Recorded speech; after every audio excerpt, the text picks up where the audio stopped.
Hello everyone, welcome to FOC classes. This video is for class 12 Information Technology IT Code 802. आज की video में हम बात करने वाले हैं यूनिट 1 डेटाबेस कंसेप्ट्स के नेक्स्ट टॉपिक के बारे में। आज हम डिस्कशन करने वाले हैं डेटाबेस मैनेजमेंट सिस्टम के बारे में एंड यहाँ पर हम characteristics, types of users, advantages and limitations of DBMS ये सभी टॉपिक्स कवर करेंगे।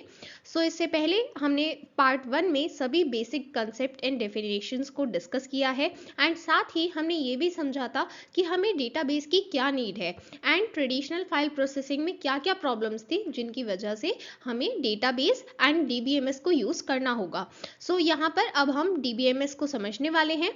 Let us start today's video.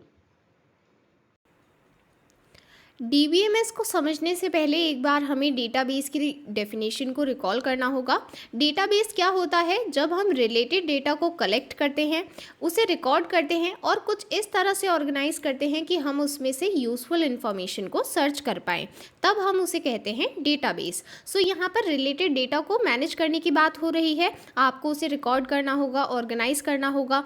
इन सभी के लिए आपको एक कलेक्शन ऑफ प्रोग्राम की रिक्वायरमेंट है, मींस आपको एक सॉफ्टवेयर की रिक्वायरमेंट है। जैसे अगर मैं आपसे कहूँ कि आपको एक डॉक्यूमेंट बनाना है तो आपको एक वर्ड प्रोसेसर की रिक्वायरमेंट होगी। इसी तरह से अगर मैंने आपसे कहा है कि एक स्प्रेडशीट बनानी है तो उसके लिए आपको एक स्प्रेडशीट सॉफ्टवेयर चाहिए, जैसे MS Excel। इसी तरह से हर एक चीज़ बनाने के लिए आपको एक पर्टिकुलर सॉफ्टवेयर की रिक्वायरमेंट होती है। अगर हम डॉक्यूमेंट की बात करते हैं तो वर्ड प्रोसेसर, स्प्रेडशीट की बात करते हैं तो MS Excel या फिर और कोई स्प्रेडशीट सॉफ्टवेयर। इसी तरह से अगर हमें डेटाबेस बनाना है तो हमें यूज़ करना है DBMS। DBMS क्या है? वो एक ऐसा सॉफ्टवेयर है जिसमें अलग अलग प्रोग्राम्स का एक ही कलेक्शन बना दिया गया है। मींस वो जो सॉफ्टवेयर है उसमें अलग अलग प्रोग्राम्स को एक ही साथ कलेक्ट करके हमें एक सॉफ्टवेयर की तरह प्रोवाइड किया जाता है, जिसकी हेल्प से हम डेटाबेस बना सकते हैं, डेटाबेस को यूज़ करते हैं और उसे मेंटेन करते हैं। एंड इस को कहते हैं हम database management system, that is DBMS। Okay. DBMS में जब हम डेटाबेस बना रहे हैं तो वहाँ पर डेटा की सिर्फ एक ही रिपोजिटरी होती है। जैसा कि हमने प्रीवियस वीडियो में भी डिस्कस किया था कि डेटाबेस अप्रोच में हमारी प्रॉब्लम्स जो हमें ट्रेडिशनल फाइल प्रोसेसिंग में फेस करनी पड़ी, ये सभी प्रॉब्लम्स हमें ट्रेडिशनल फाइल प्रोसेसिंग में देखने को मिली हैं। ये सभी प्रॉब्लम्स डेटाबेस अप्रोच में कैसे सॉल्व होती हैं? क्योंकि यहाँ पर सिर्फ एक सिंगल रिपोजिटरी होती है। मीन्स डेटा को अलग अलग जगह पर स्टोर नहीं किया जाता। अगर सेम डेटा है तो वो एक ही जगह पर स्टोर्ड है एंड वहीं से उसे बार बार एक्सेस किया जाएगा।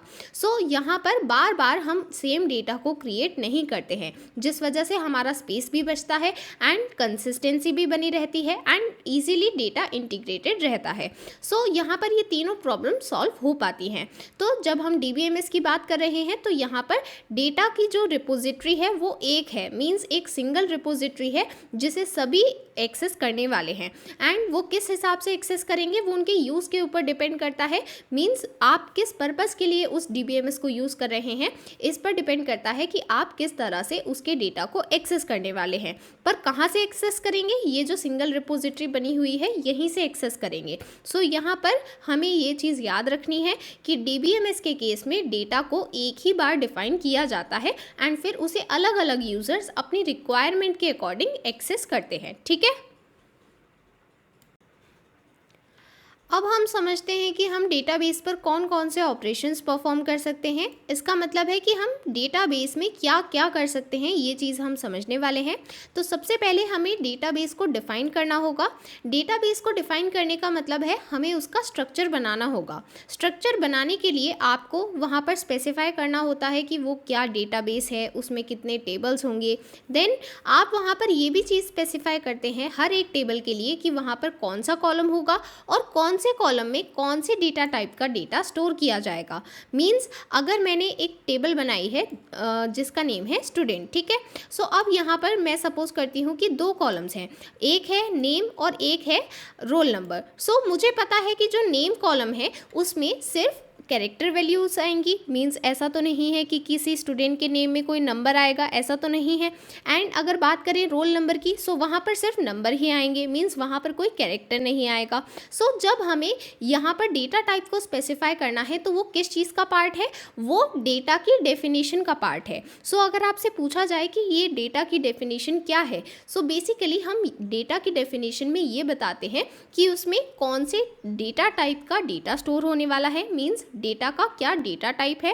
एंड साथ ही अगर वहाँ पर कोई कॉन्स्टेंट्स हैं, कॉन्स्टेंट्स का मतलब रेस्ट्रिक्शन, मतलब अगर वहाँ पर हमने कोई लिमिटेशन लगा दी है कि सिर्फ इस टाइप का डेटा होना चाहिए, उसे हम कह रहे हैं कॉन्स्टेंट, तो वो चीज़ भी डेफिनेशन का पार्ट होती है। ओके, तो सबसे पहले हमने यहाँ पर स्ट्रक्चर बनाया है, मीन्स हमने डेटाबेस को डिफाइन किया है। Then next, populating the database. एक बार आप स्ट्रक्चर बना देते हैं, उसके बाद आपको एक्चुअल वैल्यू स्टोर करनी है, जिसे हम कहते हैं पॉपुलेटिंग द डेटाबेस। सो पॉपुलेटिंग से मतलब है हमें वहाँ पर डेटा, एक्चुअल डेटा वैल्यूज़ को स्टोर करना है। सो अभी तक हमने सिर्फ ये बताया है कि कितने कॉलम्स हो सकते हैं, बट वहाँ पर जो एक्चुअल रिकॉर्ड्स हैं वो अब हमें स्टोर करने होंगे, मीन्स एक्चुअल डेटा वैल्यूज़ को प्रोवाइड करना होगा। और जब आप एक्चुअल डेटा प्रोवाइड करेंगे तो वो कहीं ना कहीं स्टोर होते हैं। देन मैनिपुलेटिंग द डेटाबेस, इसका मतलब है कि जो एक्चुअल डेटा वैल्यूज़ हैं, अगर आपको उन्हें मैनिपुलेट करना है, मैनिपुलेट करने का मतलब है कि आप वहाँ पर वैल्यूज़ को मॉडिफाई कर सकते हैं, मींस जो एग्जिस्टिंग वैल्यूज़ हैं, जो पहले से ही आपने प्रोवाइड कर दी हैं, जब आप यहाँ पर डेटाबेस को पॉपुलेट कर रहे थे, तो जो भी आपने वैल्यूज़ प्रोवाइड की हैं, अगर आपको उन्हें मॉडिफाई करना है, चेंज करना है, या फिर एग्जिस्टिंग डेटा में से यूज़फुल इन्फॉर्मेशन को रिट्राइव करना है। जैसे अगर हमारे पास एक बहुत बड़ी टेबल गिवन है, बट हमें सारा डेटा नहीं चाहिए, हमें कुछ स्पेसिफिक डेटा चाहिए, तो जो भी आपकी रिक्वायरमेंट है उसके अकॉर्डिंग आप डेटा रिट्राइव कर सकते हैं। उसके लिए कमांड लिख सकते हैं, जिसे हम कहते हैं क्वेरी। सो क्वेरी का मतलब है कि हम वहाँ पर ऐसी स्पेसिफिक कमांड देते हैं जिसमें हम स्पेसिफाई करते हैं कि हमें कौन सी कंडीशंस के बेसिस पर यहाँ पर डेटा चाहिए, एंड उसी से हम रिपोर्ट्स भी जनरेट कर सकते हैं। Then sharing the database means same time पर अलग अलग यूज़र्स उस डेटाबेस को एक्सेस कर सकते हैं, उसे यूज़ कर सकते हैं। Then protecting the database means यहाँ पर प्रोटेक्शन मिलती है डेटाबेस को किसी भी सॉफ्टवेयर या फिर हार्डवेयर फेलियर से एंड अनऑथराइज्ड एक्सेस से। मीन्स आपको यहाँ पर पासवर्ड यूज़ करना है, एंड पासवर्ड की हेल्प से जो ऑथराइज्ड पर्सन है, जिसे आपने पासवर्ड दिया है, सिर्फ वही डेटाबेस को एक्सेस कर पाएगा, कोई अनऑथराइज्ड पर्सन उसे एक्सेस नहीं कर सकता है। इस वजह से हमारा डेटाबेस प्रोटेक्टेड रहता है। Then maintaining the database means जो भी चेंजिंग रिक्वायरमेंट्स हैं उसमें इजीली अडेप्टेबल होता है, एंड इस वजह से हम इजीली डेटाबेस को मेंटेन कर पाते हैं। सो यहाँ पर हमें कुछ DBMS के एग्जांपल्स गिवन हैं। MySQL, Oracle, DB2, IMS, IDS, ये सभी DBMS सॉफ्टवेयर्स के एग्जांपल्स हैं, एंड ये एग्जाम में क्वेश्चन पूछा जा सकता है, एंड इवन पूछा भी गया है। Then various operation that need to be performed on a database, यहाँ से 2 मार्क्स का क्वेश्चन पूछा गया है। सो आपको पता होना चाहिए कि कौन कौन से ऑपरेशन हम डेटाबेस पर परफॉर्म कर सकते हैं। एंड इससे पहले हमने डेटाबेस मैनेजमेंट सिस्टम के बारे में पढ़ा था, तो यहाँ पर DBMS की फुल फॉर्म पूछी जा सकती है, एंड साथ ही इसकी डेफिनेशन पर भी क्वेश्चन बन सकता है। और यहाँ पर आपको एक और चीज़ याद रखनी है कि डेटा की सिंगल रिपोजिटरी होती है। Okay, now next topic is characteristics of database management systems. ये इंपॉर्टेंट टॉपिक है। यहाँ से अगर लॉन्ग में क्वेश्चन पूछा जाता है तो आपसे डिस्क्रिप्टिव क्वेश्चन पूछा जा सकता है 3 मार्क्स में, जहाँ पर आपको तीनों कैरेक्टरिस्टिक्स को डिफाइन करना होगा। एंड अगर आपसे शॉर्ट क्वेश्चन पूछा जाता है तो आपसे किसी भी एक पर्टिकुलर कैरेक्टरिस्टिक के बारे में पूछा जा सकता है। तो सबसे पहली कैरेक्टरिस्टिक है database management system self describing होते हैं। सेल्फ डिस्क्राइबिंग का मतलब है जो खुद को डिस्क्राइब कर सकता है। खुद को कैसे डिस्क्राइब करेंगे? सो यहाँ पर हम बता रहे हैं कि DBMS में डेटाबेस तो होता ही है और साथ ही उसकी डिस्क्रिप्शन भी होती है। मीन्स एक चीज़ है कि एक्चुअल डेटा वैल्यू स्टोर्ड हैं, और एक चीज़ है कि जो डेटा वैल्यूज़ जहाँ पर स्टोर्ड हैं वो जो स्ट्रक्चर है हमने उसको भी डिफाइन किया है, उसे हम कहते हैं डिस्क्रिप्शन ऑफ डेटा।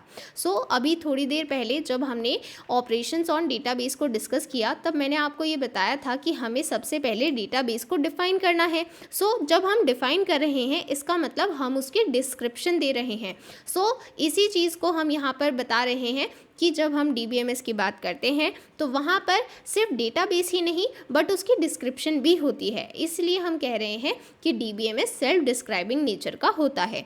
और डिस्क्रिप्शन ऑफ डेटा को हम क्या कहते हैं? Meta data. और ये मेटा डेटा कहाँ पर होता है? ये डेटाबेस कैटलॉग या फिर डेटा डिक्शनरी में अवेलेबल होता है। तो अगर आपसे कोई पूछे कि मेटा डेटा क्या है, तो जो डेटा है उसकी डिस्क्रिप्शन मीन्स उसकी डेफिनेशन, उसी को हम कह रहे हैं मेटा डेटा। एंड अगर ये पूछा जाए कि मेटा डेटा में एक्चुअल में हम क्या बता रहे हैं, तो हम बता रहे हैं डेटा का स्ट्रक्चर और साथ ही उस पर लगने वाले कॉन्स्टेंट्स। ठीक है। Then next, insulation between programs and data. इसका मतलब है कि जो डेफिनेशन है डेटा के लिए वो अलग है, और अगर हमें स्ट्रक्चर में कोई भी चेंज करना है तो हमें इस डेफिनेशन में चेंज करना होगा, मींस हमें कैटलॉग में चेंज करना होगा। जिस डेटाबेस कैटलॉग की हमने यहाँ पर बात की है, हमें उसमें चेंज करना होगा। एंड जो प्रोग्राम्स इस डेटा को एक्सेस कर रहे हैं उन्हें मॉडिफाई करने की, उनमें चेंज करने की कोई रिक्वायरमेंट नहीं है। एंड इसी चीज़ को हम बोलते हैं प्रोग्राम डेटा इंडिपेंडेंस। इस चीज़ को थोड़ा और अच्छे से समझते हैं DBMS एनवायरनमेंट की हेल्प से। ये फिगर अभी तक एग्जाम में नहीं पूछा गया है बट इम्पॉर्टेंट है, पूछा जा सकता है, सो आप इसे स्टार मार्क करें एंड ध्यान से समझें। तो देखिए, अभी तक हमने क्या समझा था कि जो DBMS सॉफ्टवेयर है वहाँ पर डेटाबेस के लिए एक सिंगल रिपोजिटरी होती है, मींस जो भी डेटा हमें स्टोर करना है वो सिंगल जगह पर स्टोर्ड होगा। सो यहाँ पर उस सिंगल जगह को हम डेटाबेस कैटलॉग कह रहे हैं। सो डेटाबेस कैटलॉग में यहाँ पर मेटा डेटा भी स्टोर्ड है, मींस जो डेटा की डिस्क्रिप्शन है वो भी स्टोर्ड है और जो एक्चुअल डेटाबेस है वो भी स्टोर्ड है। सो सब कुछ यहीं पर स्टोर्ड है एंड हम DBMS सॉफ्टवेयर के थ्रू इसे एक्सेस करते हैं। ठीक है। अब सपोज करते हैं कि हमें किसी दूसरे एप्लीकेशन प्रोग्राम को यहाँ पर कनेक्ट करना है DBMS सॉफ्टवेयर से। सो हमने इन दोनों को कनेक्ट कर दिया है। ठीक है, हमने इन दोनों को लिंक कर दिया है। सो अब सपोज करते हैं कि मेरे पास जो एक टेबल थी जो मैंने डेटाबेस में बनाई थी, मुझे वहाँ पर कोई कॉलम डिलीट करना है। तो क्या मुझे वो कॉलम डिलीट करने के बाद इस एप्लीकेशन प्रोग्राम में कोई चेंज करना होगा? क्योंकि यहाँ पर तो ये लिंक है, ये कनेक्शन है। सो क्या मुझे इसे चेंज करना होगा एप्लीकेशन प्रोग्राम को? नहीं, मुझे चेंज नहीं करना है। क्यों नहीं करना है? क्योंकि यहाँ पर एप्लीकेशन प्रोग्राम्स और डेटा इंडिपेंडेंट हैं, मींस जो प्रोग्राम्स हैं वो डेटा पर डिपेंडेंट नहीं है। अगर आपको डेटा में कोई भी चेंज करना है तो आप यहाँ पर चेंज कर सकते हैं और उसके लिए आपको एप्लीकेशन प्रोग्राम में कोई चेंज करने की रिक्वायरमेंट नहीं है। ठीक है। सो यही चीज़ हमें यहाँ पर बताई गई है। इसी चीज़ को हम कहते हैं प्रोग्राम डेटा इंडिपेंडेंस, कि अगर आपको डेटाबेस में कोई भी चेंज करना है तो वो आप डेटाबेस कैटलॉग में कर सकते हैं और उसके लिए इन एप्लीकेशन प्रोग्राम्स को जो यहाँ पर DBMS को एक्सेस कर रहे हैं, डेटाबेस को एक्सेस कर रहे हैं, आपको उन्हें चेंज करने की कोई रिक्वायरमेंट नहीं है। ठीक है। Then next characteristic is sharing of data. So थोड़ी देर पहले जब हमने ऑपरेशंस ऑन डेटाबेस को डिस्कस किया था तब मैंने आपको बताया था कि सेम टाइम पर अलग अलग यूज़र्स डेटाबेस को एक्सेस कर सकते हैं। तो यहाँ पर आप ये सोचेंगे कि जब सेम टाइम पर अलग अलग यूज़र्स एक्सेस कर रहे हैं तो क्या कोई प्रॉब्लम नहीं आएगी? मीन्स यहाँ पर कुछ ऐसा एक्शन एक यूज़र कर दे जिससे दूसरे यूज़र के जो भी एक्शंस हैं वो अफेक्ट हो जाएं, सो ऐसे में प्रॉब्लम आएगी। सो इस चीज़ को कंट्रोल करने के लिए, इस चीज़ को इंश्योर करने के लिए कि जब सेम टाइम पर अलग अलग यूज़र्स उस DBMS को यूज़ कर रहे हैं तो कोई प्रॉब्लम ना आए, इस चीज़ को इंश्योर करने के लिए क्या होता है, यहाँ पर होता है एक कंकरेंसी कंट्रोल सॉफ्टवेयर। सो जो DBMS है यहीं पर इसी में इंक्लूडेड होता है ये सॉफ्टवेयर, जिसकी हेल्प से हम ये इंश्योर करते हैं कि डेटाबेस को सेम टाइम पर अलग अलग लोग एक्सेस कर रहे हैं और कोई इनकन्सिस्टेंसी की प्रॉब्लम यहाँ पर नहीं होगी। ठीक है। सो ये चीज़ आपको याद रखनी है, आपसे एग्जाम में पूछा जा सकता है कि एग्जैक्टली क्या फीचर है जिसकी वजह से हम सेम टाइम पर एक्सेस कर सकते हैं डेटा को। So that is concurrency control software जो इस DBMS में इंक्लूडेड होता है। ठीक है। सो ये 3 कैरेक्टरिस्टिक्स हैं DBMS के लिए एंड तीनों ही बहुत इंपॉर्टेंट हैं। Okay. Now next topic, types of users of DBMS। So DBMS को कौन कौन यूज़ कर रहा है एंड वो कौन सी रिक्वायरमेंट के लिए यूज़ कर रहा है, इसी बेसिस पर हम बताने वाले हैं कि कितने टाइप्स के यूज़र्स हैं। सो यहाँ पर 4 टाइप्स के यूज़र्स के बारे में हम बात करने वाले हैं। सबसे पहले हैं end users. End users means जो सबसे एंड में यूज़ कर रहे हैं।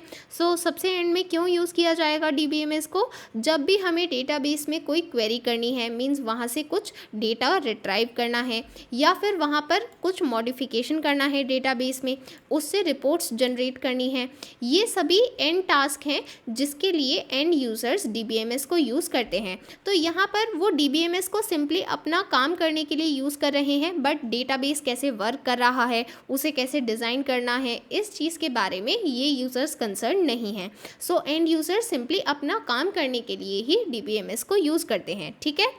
देन नेक्स्ट, डेटाबेस एडमिनिस्ट्रेटर, जिसे हम DBA भी कहते हैं, एंड ये कई बार एग्जाम में पूछा गया है व्हाट इज़ DBA। सो आपको पता होना चाहिए DBA stands for database administrator. इसका मतलब है जो डेटाबेस को एडमिनिस्टर करता है, DBMS को एडमिनिस्टर करता है। एडमिनिस्टर करने का क्या मतलब है कि जो सारी रिस्पॉन्सिबिलिटी है वो DBA की होती है। सारी रिस्पॉन्सिबिलिटी में क्या क्या आता है? सबसे पहले एक्सेस ऑथराइज करना, मीन्स कौन कौन पर्सन डेटाबेस को एक्सेस कर सकता है, उसे यूज़ कर सकता है, ये चीज़ ऑथराइज करते हैं DBA। Then monitoring its use, means जो पर्सन जिन्हें हमने एक्सेस दिया हुआ है वो कैसे यूज़ कर रहे हैं डेटाबेस को, इस चीज़ को देखना, उस चीज़ को मॉनिटर करना। देन अगर किसी को कोई प्रॉब्लम है तो टेक्निकल सपोर्ट प्रोवाइड करना, एंड वहाँ पर जो भी software and hardware resources use की जा रही हैं उन सभी की रिस्पॉन्सिबिलिटी DBA की होती है, ठीक है। एप्लीकेशन प्रोग्रामर्स जो एप्लीकेशन प्रोग्राम्स लिखते हैं high level languages and SQL को यूज़ करते हुए। SQL का मतलब है स्ट्रक्चर्ड क्वेरी लैंग्वेज। इस लैंग्वेज की हेल्प से हम डेटाबेस के साथ इंटरेक्ट करते हैं। सो जो एप्लीकेशन प्रोग्राम्स लिख रहे हैं वो होते हैं application programmers. Then system analyst, ये समझते हैं कि एंड यूज़र की क्या रिक्वायरमेंट है, मीन्स एंड यूज़र डेटाबेस को क्यों यूज़ कर रहे हैं, उसी स्पेसिफिक रिक्वायरमेंट के अकॉर्डिंग स्पेसिफिकेशंस को डेवलप करते हैं सिस्टम एनालिस्ट। एंड इनका एक मेजर रोल होता है डेटाबेस को डिज़ाइन करने में। जैसा कि हमने यहाँ पर समझा था कि जो एंड यूज़र हैं वो डेटाबेस को सिर्फ अपना काम करने के लिए यूज़ करेंगे, उसके वर्किंग में या फिर उसका डिज़ाइनिंग कैसे करना है इस चीज़ के बारे में वो कोई रोल नहीं है उनका। बट यहाँ पर जो सिस्टम एनालिस्ट है उसका यही रोल है कि वो उसकी रिक्वायरमेंट के अकॉर्डिंग स्पेसिफिकेशंस को भी डेवलप करता है, मीन्स उसको देखना है कि डेटाबेस कैसे वर्क करेगा ये भी देखना है, एंड साथ ही सिस्टम एनालिस्ट ये भी देखेगा कि कैसे हमें डेटाबेस को डिज़ाइन करना है, एंड इसके लिए वो हर एस्पेक्ट को प्रॉपर्ली समझते हैं। सो यहाँ पर system analyst working and designing of database के साथ रिलेटेड हैं, ठीक है। सो यहाँ पर टाइप्स ऑफ यूज़र्स, ये पूरा इंपॉर्टेंट टॉपिक है। यहाँ से मिनिमम एक क्वेश्चन आपको बोर्ड एग्जाम में ज़रूर मिलता है, 2 मार्क्स में भी मिल सकता है। एंड यहाँ पर DBA एंड सिस्टम एनालिस्ट ये कॉमन है, ये पूछे जाते हैं जनरली, बट आपसे बाकी 2 भी पूछे जा सकते हैं। सो आपको सभी के बारे में प्रॉपर नॉलेज होनी चाहिए, कौन सा यूज़र स्पेसिफिकली कौन से पर्पज़ के लिए DBMS को यूज़ करता है, ठीक है। अब हम DBMS के एडवांटेजेस एंड डिसएडवांटेजेस के बारे में बात करने वाले हैं। सबसे पहले DBMS के एडवांटेजेस के बारे में बात करते हैं। सो देखिए, जो ट्रेडिशनल फाइल प्रोसेसिंग में प्रॉब्लम्स थी वो हमने यहाँ पर सॉल्व की हैं, एंड इसी वजह से हम DBMS अप्रोच को प्रेफर कर रहे हैं as compare to traditional file processing system. So जो प्रॉब्लम्स वहाँ पर थी वो यहाँ पर नहीं होंगी। इसी वजह से पहले 3 जो आपको एडवांटेज लिखने हैं वो यही लिखने हैं। सबसे पहले रिडक्शन इन रिडंडेंसी, मीन्स यहाँ पर रिडंडेंसी नहीं होती है। रिडंडेंसी का मतलब होता है कि एक ही डेटा अलग अलग जगह पर स्टोर्ड होता है, बट यहाँ पर ऐसा नहीं होगा। ऐसा क्यों नहीं होगा? क्योंकि हमें पता है कि जो DBMS है वहाँ पर डेटाबेस के लिए सिंगल और सेंट्रल रिपोजिटरी होती है, मीन्स एक ही रिपोजिटरी है, वहीं पर सारा डेटा स्टोर्ड होता है। सो यहाँ पर ऐसी कोई प्रॉब्लम नहीं होगी कि हम एक ही डेटा को अलग अलग जगह स्टोर करेंगे, एंड इस वजह से जो हमारा स्पेस है मीन स्टोरेज स्पेस वो भी बच जाता है, सेव हो जाता है। देन इम्प्रूव्ड कंसिस्टेंसी, मीन्स जब हमने एक ही जगह डेटा को स्टोर किया है तो अगर हमने वहाँ पर कोई भी चेंज किया, कोई भी मॉडिफिकेशन किया, तो क्योंकि वो एक ही जगह पर था तो वो ईजिली अपडेट हो जाएगा। फिर ऐसा नहीं है कि कहीं पर डेटा इनकन्सिस्टेंट रहेगा। सो सिंगल कॉपी है डेटा के लिए, इस वजह से वो कंसिस्टेंट रहेगा डेटा, ठीक है। Then improved availability, means easily information सभी यूज़र्स को अवेलेबल होती है एंड सभी यूज़र्स इस इंफॉर्मेशन को शेयर कर सकते हैं।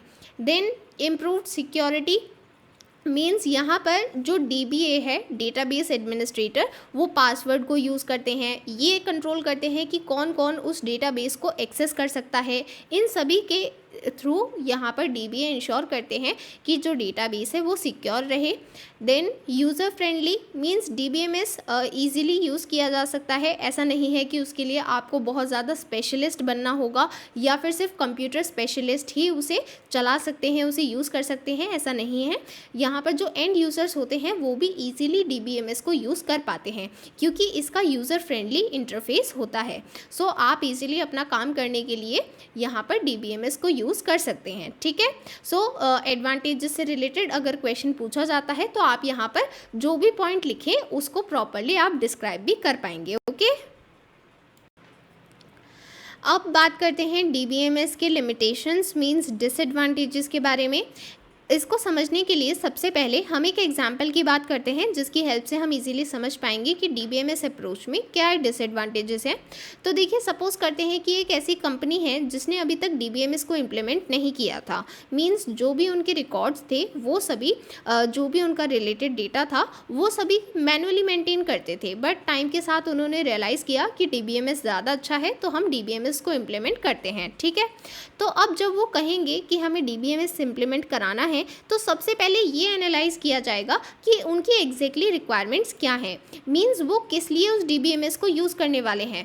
अब हो सकता है कि वो सिर्फ अपना डेटा स्टोर करने के लिए DBMS को यूज़ कर रहे हैं, मींस उन्हें बस ये डेटा स्टोर करना है कि उनके पास कौन से एम्प्लॉयज़ हैं, उनके क्या डिटेल्स हैं, देन उनके पास कौन से कस्टमर्स हैं, उनकी क्या डिटेल्स हैं, बस उन्हें ये डेटा स्टोर करना है। या फिर हो सकता है कि वो एक कॉम्प्लेक्स डेटाबेस चाहते हैं जहाँ पर हर तरह की इंफॉर्मेशन अवेलेबल हो, जिससे वो ये भी एनालाइज कर पाएँ कि आने वाले टाइम में उन्हें क्या क्या प्रोग्रेस करना चाहिए, कहाँ कहाँ पर उनकी मतलब उनको कहाँ कहाँ पर इम्प्रूव करना है। मींस वो सभी चीज़ों को डेटाबेस के थ्रू ही समझना चाहते हैं। वहाँ पर जो भी उन्हें एनालाइज करना है वो डेटाबेस के थ्रू एनालाइज करना चाहते हैं।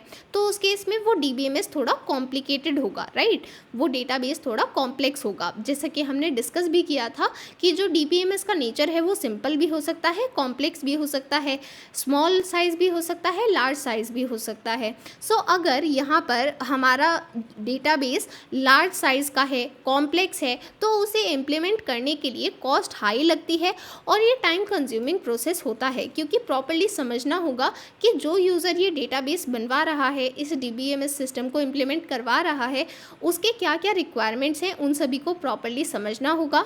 उसी के अकॉर्डिंग स्पेसिफिकेशन डेवलप करनी होंगी, एप्लीकेशन प्रोग्राम्स लिखने होंगे और फिर ट्रेनिंग भी प्रोवाइड करनी होगी कि आपको कैसे इसे यूज़ करना है। इस वजह से हम कह रहे हैं कि यहाँ पर DBMS को इम्प्लीमेंट करने की कॉस्ट हाई होती है। Okay. Security and recovery overheads. So यहाँ पर हम बात कर रहे हैं कि अगर कोई भी अनऑथराइज्ड पर्सन डेटाबेस को एक्सेस कर लेता है या फिर कोई नेचुरल डिज़ास्टर आ जाता है, दोनों ही केस में हमारे डेटा को रिस्क है, डेटा लॉस्ट हो सकता है या फिर हो सकता है कि जो डेटा है वो प्रॉपर्ली रिकवर ना हो पाए। तो दोनों ही केसेस में हमारे डेटा को रिस्क है एंड अगर हमें रिकवरी करनी है तो उसके लिए कॉस्ट बहुत हाई होती है, क्योंकि अगर आपने प्रॉपर्ली उसका बैकअप नहीं लिया है, मीन्स आपके पास पहले से बैकअप नहीं है एंड कोई नेचुरल डिज़ास्टर आ गया या फिर किसी अनऑथराइज्ड एक्सेस की वजह से आपका पूरा डेटा डिलीट कर दिया गया है, तो उस केस में अगर आपके पास बैकअप नहीं है तो आपको बहुत प्रॉब्लम आने वाली है। यही चीज़ आपको यहाँ पर समझाई गई है। हमने DBMS के एडवांटेजेस भी डिस्कस किए, डिसएडवांटेजेस भी डिस्कस किए, हमें क्यों यूज़ करना चाहिए और क्यों यूज़ नहीं करना चाहिए। तो हमें कब यूज़ नहीं करना है, जब डेटाबेस स्मॉल है, वेल डिफाइंड है, हमने उसे प्रॉपर्ली डिफ़ाइन किया है एंड हम उसे इतना ज़्यादा चेंज नहीं कर रहे हैं एंड बहुत कम यूज़र्स उसे यूज़ कर रहे हैं। इन सभी केसेस में हमें DBMS अप्रोच को प्रेफर नहीं करना चाहिए, बट आप कर सकते हैं। ये सिर्फ यूजुअली लिखा है, ऐसा नहीं है कि अगर ये सभी कंडीशंस हैं तो आपको बिल्कुल भी यूज़ नहीं करना, ऐसा कोई रेस्ट्रिक्शन नहीं है। ये सिर्फ आपको सजेस्ट किया जा रहा है कि ऐसा यूजुअली नहीं किया जाता है, क्योंकि यहाँ पर हमने समझा कि जब DBMS को इम्प्लीमेंट करेंगे तो उसकी कॉस्ट हाई है और फिर सिक्योरिटी और रिकवरी ओवरहेड्स भी होते हैं। तो इसलिए हम इन सभी केसेस में DBMS अप्रोच को प्रेफर नहीं करते हैं। बट अगर डेटाबेस बहुत लार्ज है एंड हम फ्रिक्वेंटली उसे चेंज कर रहे हैं, मल्टीपल यूज़र्स उसे एक टाइम पर यूज़ कर रहे हैं, तो उस केस में हम DBMS को प्रेफर कर सकते हैं। ठीक है, सो यहाँ पर हमने डिसएडवांटेजेस एंड एडवांटेजेस दोनों के बारे में सीखा।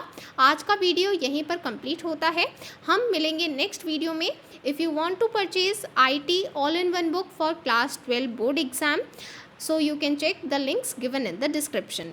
IT all in one book में आपको chapter wise notes, chapter wise question answers and previous year question answers solution के साथ प्रोवाइडेड हैं। Link is given in the description, you can check it. Bye everyone.